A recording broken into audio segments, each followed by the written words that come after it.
Welcome to the Salmon Runs YouTube. Enjoy the video. In this video, I will explain how to remove a Ford F250 truck bed. First, prioritize safety by disconnecting the negative battery terminal. Next, carefully detach the fuel filler neck from the bed and disconnect all electrical harnesses, including those for the taillights and any bed-mounted accessories.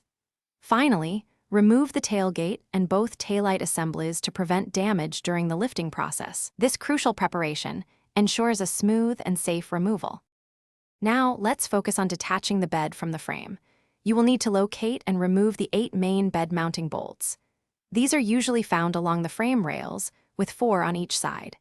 Use a suitable socket and wrench, often an 18mm or 19mm size, to loosen and remove them.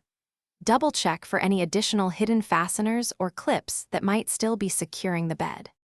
With all fasteners removed, it's time to safely lift the truck bed. This is a 2-person minimum job, but ideally, use a forklift or an engine hoist for better control and safety. If using manual labor, gather at least 4 to 6 strong individuals. Ensure the bed is balanced and secured before lifting it slowly and steadily, clearing it completely from the truck's frame.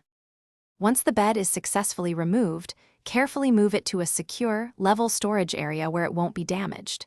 Take this opportunity to thoroughly inspect the truck's frame, fuel lines, and electrical components for any signs of wear, corrosion, or damage. Clean the frame thoroughly, preparing it for any maintenance, repairs, or modifications you plan to undertake. Thanks for watching. Consider subscribing if we helped you.